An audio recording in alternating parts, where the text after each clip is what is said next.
Bismillahirrahmanirrahim. Assalamualaikum warahmatullahi wabarakatuh dan salam sejahtera. Yang dihormati Encik Ezani selaku penyelaras program kolaboratif biologi tingkatan 4. Yang dihormati Puan Bibi selaku guru pengiring dan juga guru dari Sekolah Tun Syed Sahabuddin dan yang diraikan para pelajar sekalian. Pada hari ini kami akan membentangkan subtopik 4.1 dan 4.2. Sebelum sesi pembentangan dimulakan, marilah kita menadah tangan untuk bacaan doa. Oleh itu, dijemput saudara Khalid Amzar bagi memulakan bacaan doa. Dipersilakan. Bismillahirrahmanirrahim. Allahumma ftah alaina hikmataka wa yashur alaina min ghazani rahmatika ya arhamar rahimin. Rabbi syahdri sadri wa yassir li amri wahlul 'uqdatam min lisani yafqahu qawli. Amin ya rabbal alamin. Okey, terima kasih kepada saudara Khalid Amzar. Okey, bagi memulakan sesi pembentangan kita, dijemput saudari Afika bagi memulakan pembentangan. Dipersilakan. Baik, Assalamualaikum warahmatullahi wabarakatuh. Hari ini saya akan membentangkan subtopik 4.1 iaitu sifat dan kepentingan air dalam sel. So, ada 3 poin yang kita perlu tahu untuk sifat dan kepentingan air dalam sel ni. So, first, kekutuban air. Point first merupakan sebatian tak organik. Sebab apa? Sebab macam kita tahu formula air H2O kan. So, ada 2 H dan 1 O, 2 hidrogen dan 1 oksigen. So, tak ada karbon. So, sebab kita ada karbon, so sebatian dia tak organik. Molekul berkutub, elektron tertarik ke arah oksigen yang lebih elektronegatif. Molekul air ni, dia merupakan molekul berkutub. Sebab apa? Elektron dia tertarik ke arah oksigen. Sebab elektron ni dikongsi di antara oksigen dan hidrogen. H2O yang saya cakap tadi. Dan dia akan tertarik ke arah oksigen. Sebab apa? Sebab oksigen ni dia punya keelektronegatifan dia lebih tinggi berbanding hidrogen. Okay. Lepas tu kekutuban ini dia menghasilkan ikatan hidrogen dan membolehkan bertindak sebagai pelarut semesta. Saya akan terangkan apa itu pelarut semesta. Pelarut semesta ni maksudnya macam banyak bahan yang boleh melarut atau banyak jenis zat yang boleh terlarut yang boleh dilarutkan dalam air tu. Contohnya macam garam, gula, asid amino dan sebagainya lah yang boleh larut dalam air kecuali lipid. Lipid ni dia susah larut dalam air dan agak terpisah. Sebab apa? Sebab ketepatan dia. Contoh lipidnya macam minyak. Minyak ni dia kurang tempat daripada air. Sifat pelarut semesta air ni dia membolehkan zat terlarut seperti glukosa dan elektrolit diangkut melintasi membran plasma ke dalam sel untuk tindak balas biokimia. Okey, kat sini saya akan bagi satu contoh. Contohnya macam dalam pengangkutan darah ke seluruh badan kan. Macam air ni dia merupakan komponen besar dalam darah. Fungsi air ni dia boleh angkut zat-zat terlarut dan hantar zat terlarut ni daripada usus. Sebab apa?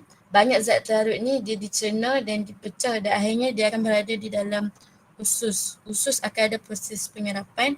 So semua nutrien ni masuk ke dalam salur darah, dia diangkut ke seluruh tubuh badan. So masa dia diangkut tu, conclusion dia air ni dia merupakan satu media pengangkutan yang sangat penting dalam pengangkutan darah tersebut.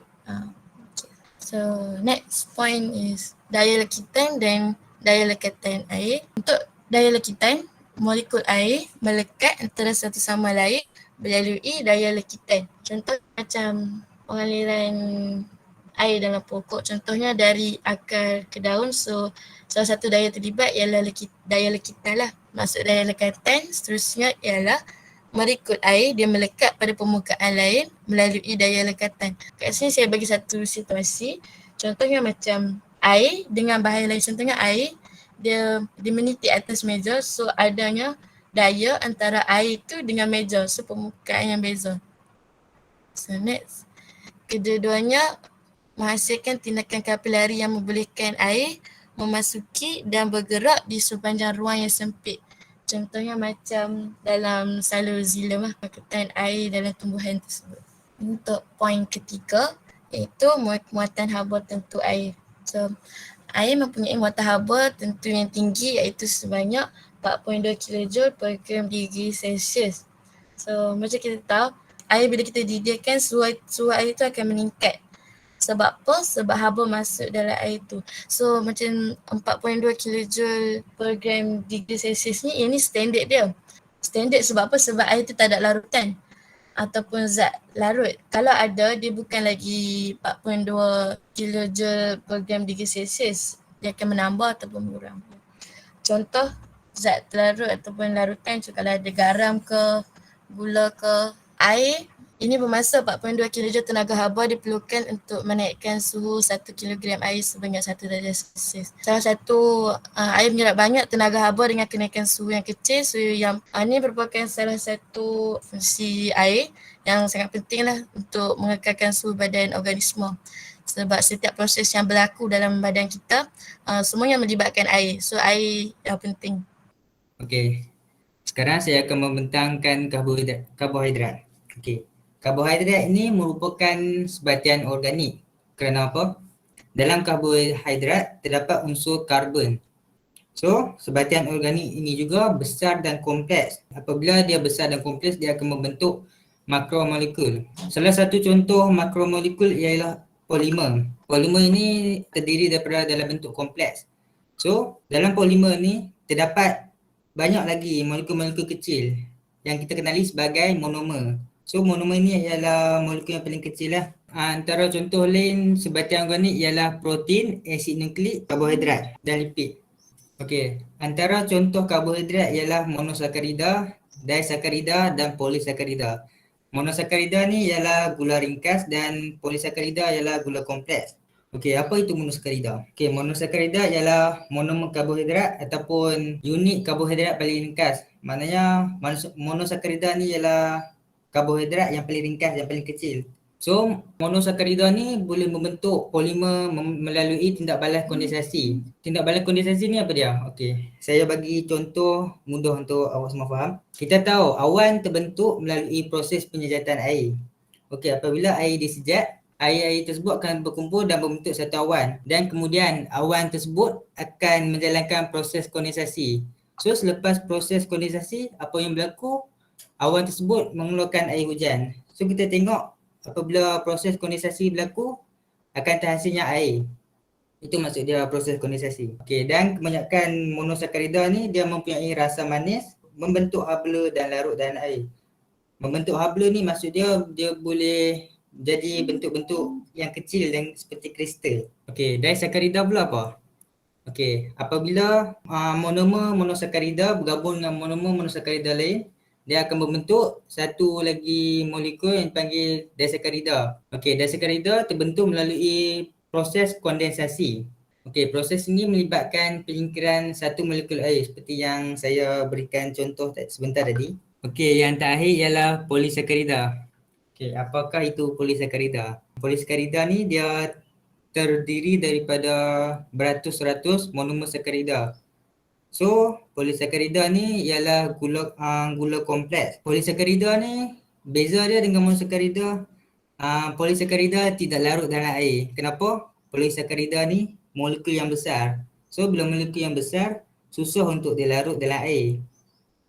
Dan polisakarida juga tak mempunyai rasa manis kerana telah melibatkan penggabungan beratus-ratus monosakarida.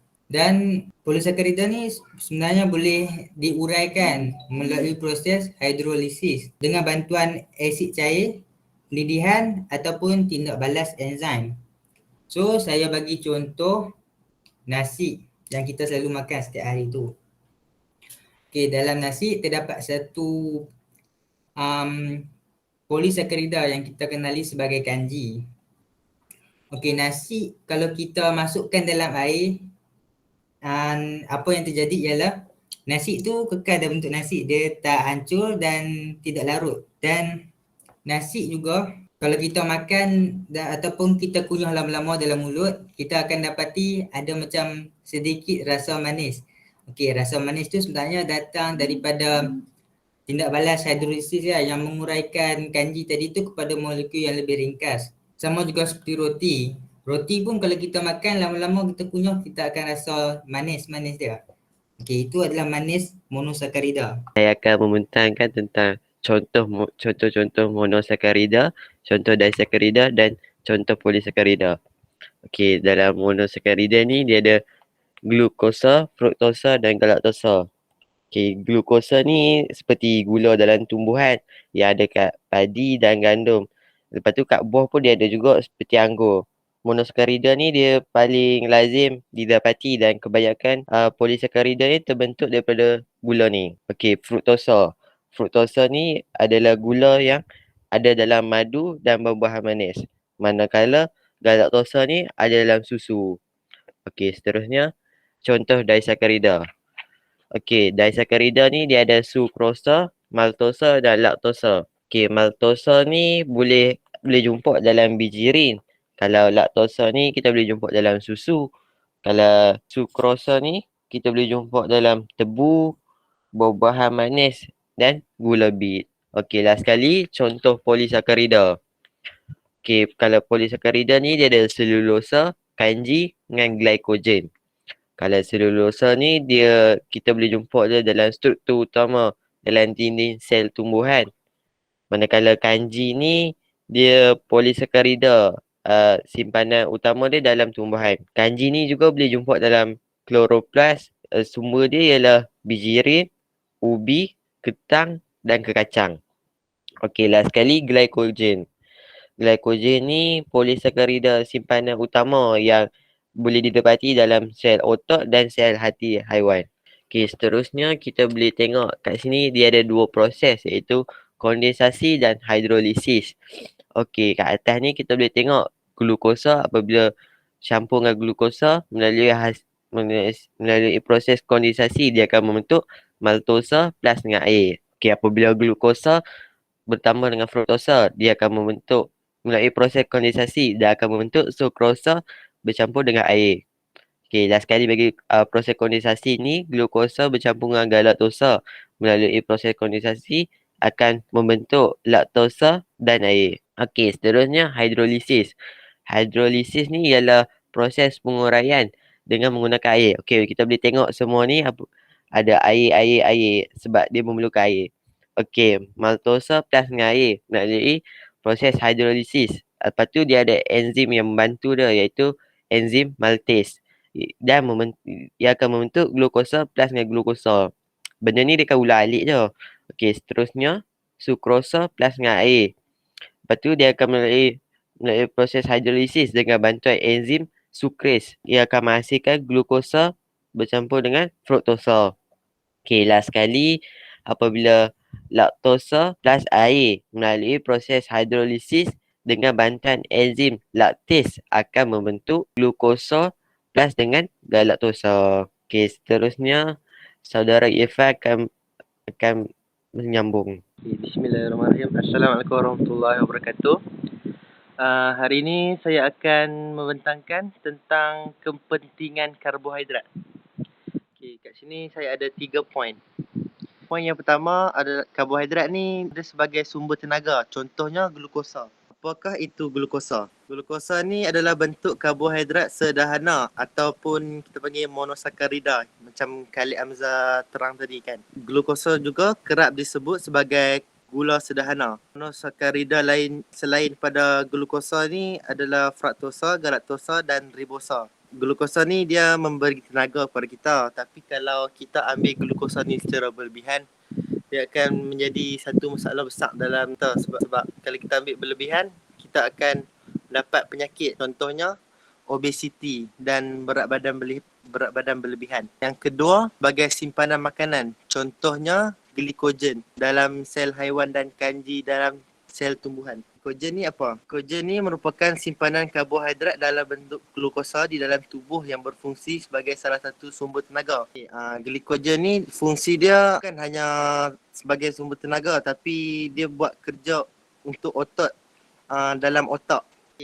Poin yang ketiga ialah sebagai struktur sokongan. Contohnya selulosa pada dinding sel tumbuhan. Selulosa ni apa dia? Selulosa ni adalah batian organik. Dia merupakan kandungan utama dalam serat tumbuhan. yang berfungsi sebagai komponen struktur tumbuhan. Selulosa adalah satu polimer yang mengandungi unit-unit glukosa. Selulosa ni dia tak larut dalam air, tapi larut dalam larutan kuprik hidroksida. Selulosa ni juga larut dalam larutan zinc klorida berasid hidroklorik. Selulosa ni tidak memberi warna biru dengan iodin. Selain itu, selulosa ni juga adalah struktur berkomponen pada dinding sel utama pada tumbuhan macam yang Khalid Hamzah terangkan tadi kan. Akhir sekali, selulosa ni merupakan karbohidrat utama yang disintesis oleh tanaman dan menepati hampir 60% komponen penyusun dalam struktur kayu. Okey, sekarang saya akan mewakili Tunsek untuk memberikan soalan. Siapa-siapa yang nak jawab boleh jawab. Dari Sabah ke Tunsek ke semua boleh jawab. Okey, soalan pertama. Apakah kesan taburan cas-cas yang tidak sama pada atom hidrogen dan oksigen? A. Molekul air dikenal sebagai pelarut universal. B. Air mempunyai ketupatan yang sama dalam bentuk pepejal atau cecair. C. Air tidak boleh melarutkan molekul berkutub yang lain, contohnya garam. Dan D. Air sesuai dijadikan medium untuk mengangkut darah. Okey, sesiapa yang ingin jawab boleh jawab. Saya rasa jawapan dia D. Jawapan dia kurang tepat. Jawapan dia ialah A. Molekul air dikenali sebagai pelarut universal. Okey, soalan seterusnya. Antara yang berikut, yang manakah merupakan sebatian bukan organik? A. Asid nukleik. B. Natrium nitrat. C. Fosfolipid. Dan D. Lilin. Jawapan saya natrium nitrat. Okey, betul. Tahniah. Okey, dan soalan yang terakhir daripada saya.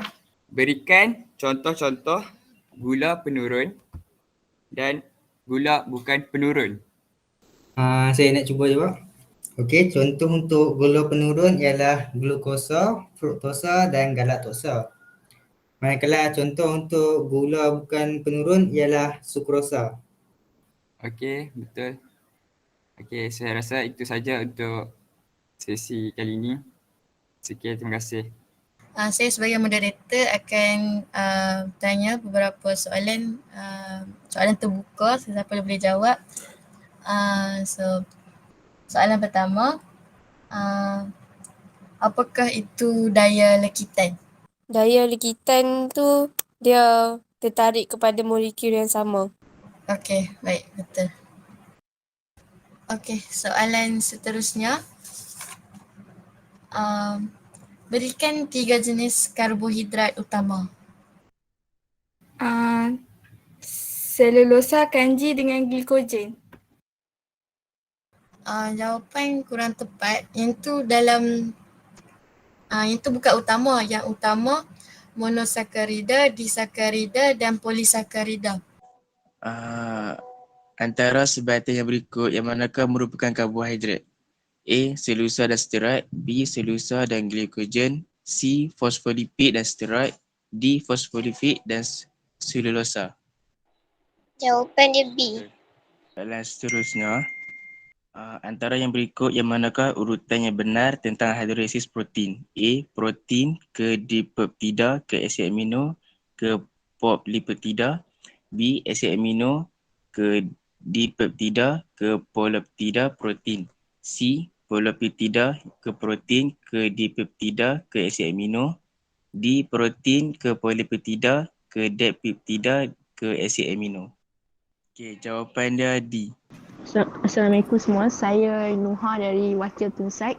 Saya ingin minta izin kepada para pembentang dan juga guru untuk saya bertanyakan Q&A. Soalan pertama saya, antara yang berikut yang manakah merupakan sebatian bukan organik? A. Asid nukleik. B. Natrium nitrat. C. Fosfolipid. D. Lilin. Okey, jawapan dia B. Natrium nitrat. Okey, betul. Soalan yang kedua. Rajah 2 menunjukkan hidrolisis gula disakarida kepada molekul yang lebih ringkas. Okey, bila kita tengok rajah ni boleh nampak kan. So persoalan dia apakah X dan Y? Okey, untuk X dan Y, A pilihan jawapan dia maltosa, Y glucosa. B, X sucrosa, Y fruktosa. C, X maltosa, Y galactosa. D, X maltosa, Y fruktosa. Jawapan dia A. A, betul. Okay, soalan yang terakhir. Antara yang berikut, yang manakah persamaan antara karbohidrat, protein dan lipid? A, mempunyai ikatan peptida. B, mempunyai unsur karbon, hidrogen dan oksigen. C, mempunyai unsur nitrogen dan fosforus. D, terdapat di dalam tulang, kuku dan rambut. Saya cuba. Jawapan dia B, mempunyai unsur karbon, hidrogen dan oksigen. Okey, betul. Okey, cikgu nak ucapkan terima kasih kepada pelajar Sabah yang dah membuat pembentangan untuk hari ini. Tahniah dan syabas cikgu ucapkan. Okey, terima kasih semua pelajar Sabah dan juga cikgu-cikgu dari Sabah.